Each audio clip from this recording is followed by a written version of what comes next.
गणिगण गणात बोते, गणिगण गणात बोते, गणिगण गणात बोते. श्री गजानन विजय. अध्याय 12. श्री गणेशाय नमः. हे गणाधीशा गणपती, मयुरेश्वरा विमल कीर्ती, माझ्या हृदयी करून वस्ती, ग्रंथ कळसास नेई हा. तू ज्ञानबुद्धीचा दाता, तू भक्त मनोरथ पुरविता, विघ्न न गाते संहारिता. तूच एक गणराया, तू साक्षात चिंतामणी, चिंतिलेले देशी जाणी. आपुल्या भक्ता लागुनी ऐसे पुराणे म्हणतात, माझ्या मनीची अवघी चिंता, लयास नेई एकदंता. लंबोदरा पार्वती सुता, भालचंद्रा सिंधुदरारे. असो बच्चूलाल अग्रवाल, होता एक अकोल्याला. कनक संपन्न भला, मनाचाही उदार जो. त्याने हकीकत कारंजाची, म्हणजे लक्ष्मणपंत घुड्याची, कर्णोपकरणी ऐकिली साची. तेने साशंक जाहला, ते खरे खोटे पाहण्यास, विचार करी चित्तास. तो एके समयास महाराजाले अकोल्याला, येऊन बच्चूलाला घरी, बैसते झाले ओट्यावरी. की गजानन साक्षात्कारी, भक्त आपुला जाणून. बच्चूलाला आनंद झाला, तो समर्थांसी ऐसे वदला. आज गुरुराया वाटते मला, आपुली पूजा करावी. ऐसे ऐकता भाषण, समर्थे तुकविली मान. जे साक्षात असे चिन्ह, श्रोते संमती दिल्याचे. बच्चूलालाने तयारी तात्काळ केली ओट्यावरी. षोडोपचारे अत्यादरी, पूजन त्याने आरंभिले. प्रथमतः घातले मंगल स्नान, नानाविध उटणी लावून. मग करविले परिधान, वस्त्र पितांबर जरीचा. शाल जोडी अंगावरी, बहुमोल घातली काश्मीरी. एक जरी रुमाल शिरी, अभ्रेस मी आणुनी बांधिला. गोफ घातिला गळ्यात, सलकडी ती हातात, करांच्या दाही बोटात. मुद्रिका घातल्या नानापरी, बहुमोल हिऱ्याची. वामकरी घातली पौची, रत्नजडित कंठ्याची. कंठी शोभा विशेष, जिलेबी राघवदास पेढे. नैवेद्यास पुढे ठेविले, त्रयोदश गुणी ठेविले विडे. एका लहान तबकात, अष्टगंध अर्गजा अत्तर. सुवासिक लाविले फार, त्याने अवघ्या अंगभर. गुलाब पाणी शिंपडिले, एका सुवर्णाच्या ताटी. दक्षिणा ठेविली शेवटी, ती होती फार मोठी. रुपये होन मोहरांची, बेरीज करता 10,000. येईल ती साचार, ऐशी दक्षिणा होती थोर. किती वर्णन करू तिचे, श्रीफळ पुढे ठेवून. विनय केले भाषण, महाराज माझे इच्छी मन. राम मंदिर बांधावया, या माझ्या ओट्यावरी. अडचण होतसे भारी, मंडप तो घातला जरी. उत्सवासी गुरुराया, त्या माझ्या मनोरथा. पूर्ण करी ज्ञानवंता, ऐसे म्हणून ठेविले माथा. अनन्य भावे पायावरी, त्यावरी साधू गजानन. देते झाले आशीर्वचन, श्री जानकी जीवन. तुझा करील पूर्ण हेतू. असो आज तू हे काय केले, मला पोळ्याचा बैल बनविले. हे अलंकार घालून भले, त्याचे काय कारण. मी न बैल पोळ्याचा, अथवा घोडा दसऱ्याचा. मला या दागदागिन्यांचा काय सांगू उपयोग. अरे हे अवघे विष, मला नको त्यांचा स्पर्श. त्या नसत्या उपाधीस, माझ्या मागे लावू नको. अथवा तू मोठा श्रीमान, हे दाखवाया कारण. केलेस का हे प्रदर्शन, सांग मसी बच्चूलाला. जे आवडते जयासी, तेच द्यावे तयासी. मी वेडापिसा संन्यासी, नागवा फिरतो गावभर. हे अवघे तुला लखलाभ हो बच्चूलाला. तुम्हा प्रापंचिकाला या द्रव्याची जरूर. माझा यजमान भीमातटी, उभा विटेसी जगजेठी. तो काय माझ्यासाठी हे वैभव द्याया तयार नसे. ऐसे म्हणून काढिले दागिने अंगावरचे भले, चहू बाजूस फेकियले वस्त्रांचीही तीच गती. 2 पेढे खाऊन निघून गेले गजानन, हा प्रकार अवलोकुन केला शोक अकोल्यात बहुतानी. त्यात काही कारंजाचे लोक हजर होते साचे, ते म्हणती आपुल्या वाचे अभागी आमचा लक्ष्मण. त्याने बच्चूलाला परी पूजन केले आपल्या घरी, परी कचरला अंतरी मोहधनाचा धरून. वरघडीचे भाषण केले विनय दाखवून, ते का समर्था कारण समजणे अशक्य आहे हो. जेवी पूजा दांभिकाची शब्दमयी असते साची, पूर्तता महावस्त्राची होते त्यांची अक्षतेने. शर्करा खंड खाद्यानी ऐसे म्हणून या वदनी, कुचका दाणा आणोनी ठेवी पुढे भुईमुगाचा. अशा दांभिक पूजनाचे फलही त्याच स्वरूपाचे, वाटोळे लक्ष्मणाचे याच कृतीने झाले हो. हा बच्चूलाल धन्य धन्य, जैसे केले भाषण तैसेच ठेविले वर्तन, जवाहून न आगळे. आता यांच्या वैभवाला ओहोटना हा शब्द उरला, संत कृपा झाली ज्याला तो सुखीच राहत असे. बच्चूलालानी तपास केला अवघ्या अकोल्यास, परीन लागला त्यास थांग समर्थांचा कोठेही. असो एक पितांबर नावाचा शिष्य शिंपी जातीचा, होता गजानन महाराजांचा शेगावी मठामध्ये. त्याने सेवा बहुत केली, तपश्चर्या फळा आली. एके दिनी ऐसी झाली गोष्ट ऐका मठात, फाटके तुटके धोतर नेसला होता पितांबर. ते पाहून गुरुवर ऐशा रीती बोलले, अरे तुझे नाव पितांबर, नेसण्यान धडके धोतर, ढुंगणास पाहती नारी नर. ते तरी झाक वेड्या, नाव म्हणे सोनूबाई, हाती कथलाचाही वाळा नाही. नाव पाहता गंगाबाई आणि तडफडे तहानेने. तशातलाच प्रकार हा आहे तुझा साचार, हे फाटके धोतर पोतेऱ्याच्या उपयोगी. तेच नेसूनी बैससी, ढुंगण जगाला दाविसी. हा घे दुपेटा देतो तुसी, नेसावया कारणे. तो न करिता अनमान, राहे बाळा नेसून, यासी नको सोडू जाण. कोणी काही केले तरी पितांबर दुपेटा नेसला, हे असह्य झाले इतराला. भाऊच घातकी भाऊला, होतो स्वार्थ दृष्टीनी. तो वेडा वाकडा प्रकार, कशास बोलू साचार. गटाराचे उघडिता द्वार, घाण मात्र सुटते हो. श्री गजानन स्वामी प्रत शिष्य होते असंख्यात, परी अधिकारी तयात. दोन्ही हातांच्या बोटा इतके, पहा श्रोते कांतारी. वृक्ष असती नाना परी, त्यातून क्वचित कोठेतरी नजरेस पडती चंदनतरू. त्या परीच होते येथे त्यांच्या शिष्य मंडळी ते. काही शिष्य पितांबराते टोचू लागले निरर्थक. हेच का तुझे शिष्यपण, वस्त्र करीती परिधान. जे का समर्था कारण, ल्यावयाच्या उपयोगी. तुझी भक्ती कळून आली, तू खुशाल चंद असशी मुळी. तू राहू नको ये स्थळी, अपमान करण्यास सद्गुरूंचा. ते पितांबर म्हणाला, मी न गुरुचा अपमान केला, उलट मान ठेविला आज्ञा ऐकून तयांची. वस्त्र हे मज त्यांनी दिले, नेसावयास सांगितले, तेच मी हो परिधान केले. ही का झाली अवज्ञा, ऐसी भवतीन भवती झाली. शिष्यात तेढ माजली, ती मिटवावया माव केली. ऐशा रीती गजानने.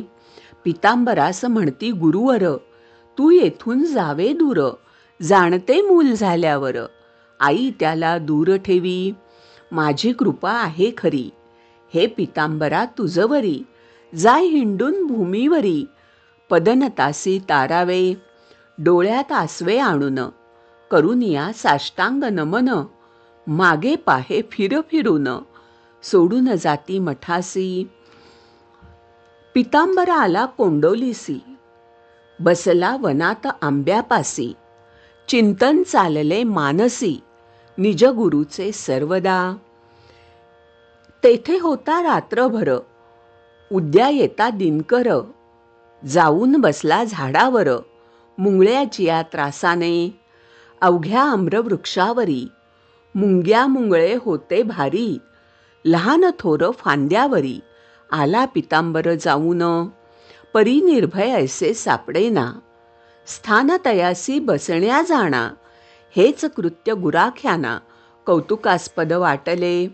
ते म्हणेल आपापसात, हा माकडा परी कारे फिरत, ह्या वृक्षावरी सत्य हे काही कळेना.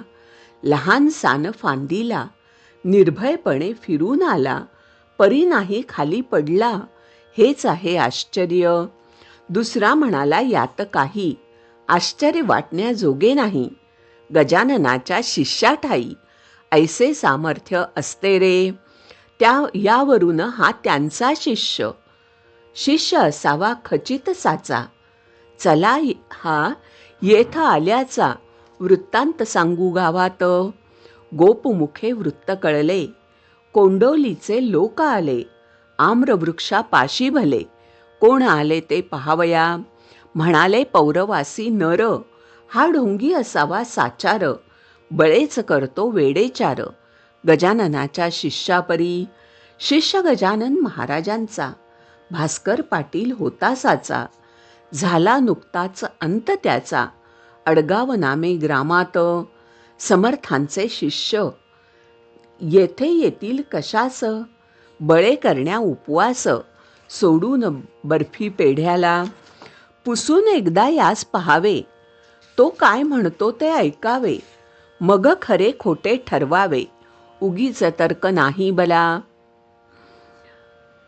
एक मनुष्य पुढे झाला, पितांबरासी पुसू लागला, तू कोण कोठील, कशास आला, गुरु तुझा कोण असे. पितांबर बोले त्यावरी, मी शेगावचा राहणार, मी शिंपी पितांबर, शिष्य गजानन स्वामींचा. त्यांची आज्ञा मज लागून, करण्या झाली पर्यटन, म्हणून येथे येऊन वृक्षापाशी बैसलो. तो आंब्याच्या मुळाशी, मुंगळे होते बहुवसी, म्हणून बैसलो फांदीसी, वृक्षावरी जाऊन. ऐसे म्हणता अद्वात तद्भाषण, लोक बोलले दारुण. अरे मोठ्याचे नाव सांगून, चेष्टा ऐशा करू नको, काय म्हणे मी राजाची, राणी आवडती आहे साची, खळगी भरण्या पोटाची, आले मजुरी करावया. देशमुख त्या गावीचा, शामराव नामे साचा, तो बोलला ऐसी वाचा, अरे सोंगाड्या ऐक हे. स्वामी समर्थ गजानन, प्रत्यक्ष आहे भगवान, त्यांचे नाव सांगून, बट्टा त्यांना लावू नको. अरे वेड्या एक्या काळी, त्यांनी ऐसी कृती केली, ऋतू नसता आणवली, फळे आम्रवृक्षाला. त्यांनी फळे आणवली, तू नुसते पाने आणभली, तरी नाही यास्तली, तुझी न धडकद लागेल. हा बळीराम पाटलाचा, वृक्ष वठलेला आंब्याचा, तो पर्णयुक्त करी साचा, आमच्या देखत ये काळी. ऐसे न जरी करशील, तरी मार खाशील, खरा असल्यास होशील वंद्य आम्हा कारणे. काकी शिष्य सद्गुरूंचे, काही अंशी निघती साचे, बापा त्यांच्यातच तोडीचे, हा आहे न्याय जगी. नको करू उशीर, आंबा करी हिरवागार, ते ऐकता पितांबर, गेला असे घाबरून. बोलला ऐसे नाडू नका, माझी सारी कथा ऐका, एका खाणीत निघती देखा, हिरे आणि गारा हो, तैसाच मी गारपरी. गजानन शिष्या भीतरी, बोललो नाही वैखरी, यत्किंचित खोटे हो. गारेवरुनी गाणी खाणीस, नाही येत जगी दोष. मी निजगुरूच्या नावास, चोरून कैसे ठेवावे. शामराव म्हणे त्यावर, नको करू चरचर. संकट शीर्षास पडता थोर. ते धावा करीती सद्गुरूंचा, मग तो शिष्य त्यांचा जरी. नसला कृतीने अधिकारी, तरी सद्गुरूंचा प्रभाव करी. साह्य त्या आपल्या शिष्यास, ऐसी झाली आडविहीर. पितांबरासी साचार, झाला बिचारा चिंतातूर. काही नसुचे तयासी, त्या वठलेल्या झाडापाशी. मिळाले अवघे पौरवासी, काय होते ते पहावयासी. मुले बायका समवेत, निरुपाय होऊन अखेर. पितांबराने जोडिले कर, स्तवन मांडिले अपार. आपुल्या सद्गुरू रायांचे, हे स्वामी समर्थ गजानन. ज्ञानांबरीच्या नारायण, पदनताच्या रक्षण्या. धाव आता ये काळी, माझ्यामुळे दोष तुला. येऊ पाहतो भक्तपाला, आपल्या ब्रिदासाठी पाला. आणि व आम्रवृक्षासी, माझी भिस्त तुझ्यावरी. पाव माते लवकरी, नातरी आली पाळी खरी. मजला येथे मरण्याची, प्रल्हाद खरा करण्याला. स्तंभी नरहरी प्रकटला, जनी चढवता सुळाला. त्याचे पाणी जाहले, जनीचा भार देवावर. माझा आहे तुझ्यावर, संत देवात अंतर. मुळीच नाही राहिले, देवतेची असती संत. संततेची देव साक्षात. मला लोक म्हणतात, शिष्य गजाननाचा. माझे काही महत्त्व नाही, ते अवघे तुझ्या ठाई. पुष्पामुळे किंमत येई, जगी सूत्रा कारणे. तू पुष्प मी आहे सूत, तू कस्तुरी मी माती सत्य. तुझ्यामुळे आले येथ, परणे कोमल. येथ संकट हे माझ्यावरी, आता न माझा अंत पाही. गुरुराया धाव घेई, या वठलेल्या वृक्षा ठाई. आणि परणे कोमल. लोकास म्हणे पितांबर, करा सद्गुरूंचा नाम गजर. जय जय गजानन साधूवर, शेगावचा च्या अवलिया. लोक अवघे गजर करती, तो पालवी फुटली वृक्षाप्रती. जननयनी पाहती, त्या अगाध कौतुकाला. कोणी म्हणती असेल स्वप्न, तेजे पडले आपणा लागून. पहा चिमटा घेऊन, आपुल्याला करानी. चिमटे घेऊन पाहती, तो निमाली स्वप्नभ्रांती. यावरी कोणी ऐसे म्हणती, ही नजरबंदी असेल. गारुड्यांच्या खेळात, वाद्या होती सर्प सत्य. खापऱ्या असूनी दृष्टीप्रत, त्यांचे रुपये दिसते की. तोही भ्रम निमाला, तोडून पाहता पर्णाला.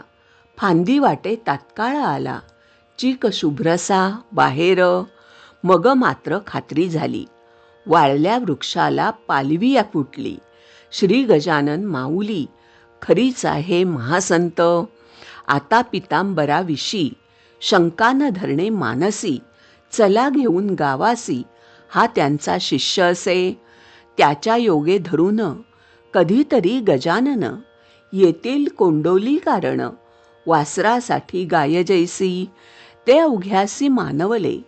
पितांबरासी मिरवीत नेले, ऐसे जेव्हा दिव्य झाले. तेव्हा भाव उदेला, जैसा समर्थानी आपुला.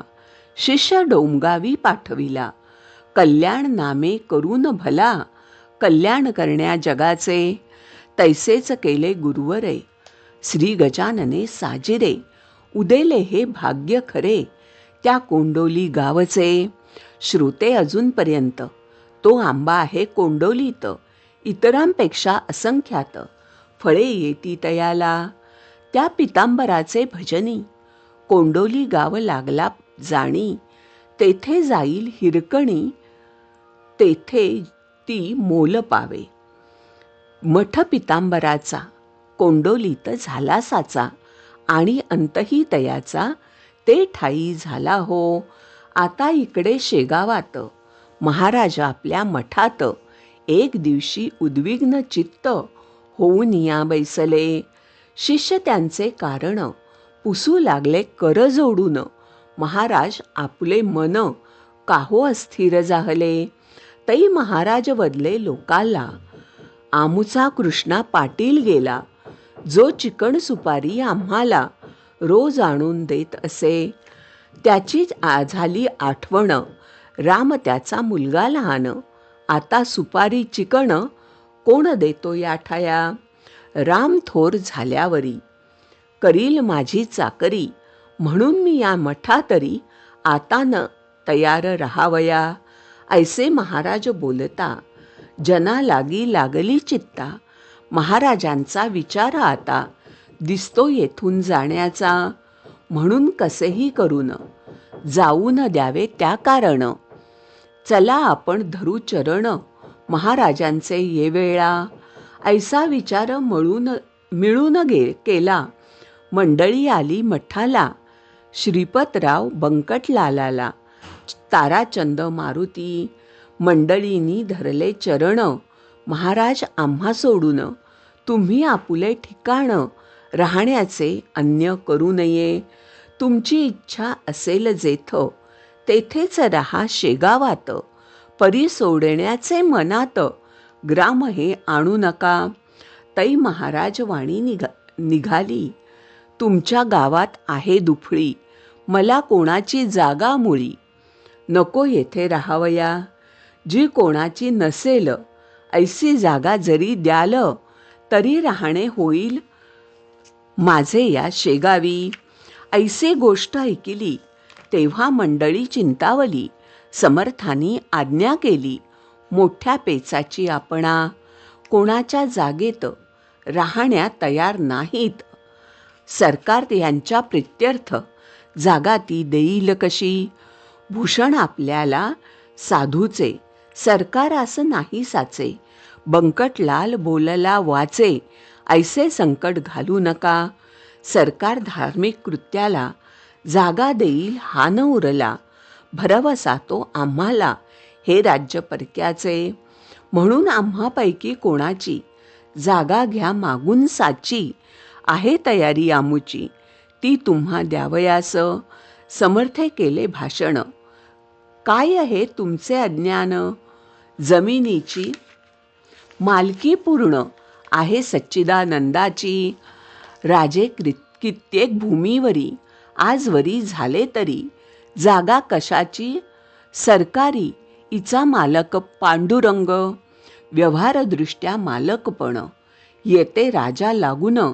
त्याचे नाही भूषण, तुम्ही प्रयत्न करा जा. जागा मिळेल प्रयत्न करिता, पुढे नाका बोलू आता. हरिपाटलाच्या हाता यश येईल निसंशय. हरिपाटलाकडे आली मंडळी ती अवघी भली. त्याच्या सल्ल्याने मागितली जागा अर्ज करून. बुलढाण्याचा सर्वाधिकारी साहेब होता नामे करी. त्याने 1 एकर जागा खरी अर्जावरून दिली असे. आणि ऐसे म्हणाला, तुम्ही 2 एकरास्तव अर्ज केला, परी मी तूर्त तुम्हाला 1 एकर देतसे. तुम्ही 1 वर्षात जागा केल्या व्यवस्थित. तुमचा मी पूर्वीन हेत जागा आणिक देऊनिया. तो ठराव सरकारचा आहे दप्तरी नमूदसाचा. समर्थांच्या वाणीचा प्रभाव खचित लोकोत्तर. मग हरी पाटील बंकटलाला जिथे झाले वर्गणीला. द्रव्यनिधी क्षणात जमला आणि काम सुरू झाले. या पुढील अवघे वृत्त येईल आपल्या पुढल्या अध्यायात. सत्पुरुषाचा पुरवण्यात हेत देवर आहे तत्पर सदा. विठू पाटील डोंगरगावचा, लक्ष्मण पाटील वाडेगावचा, जगू आबा शेगावचा हे पुढारी वर्गणीचे. श्री दासगणू विरचित हा श्री गजानन विजय नामे ग्रंथ ऐका श्रोते सावचित्त. निज कल्याण व्हावया. शुभं भवतु. श्री हरिहरार्पणमस्तु. इति श्री गजानन विजय ग्रंथस्य द्वादशोऽध्यायः समाप्त. श्री गजानन महाराज की जय.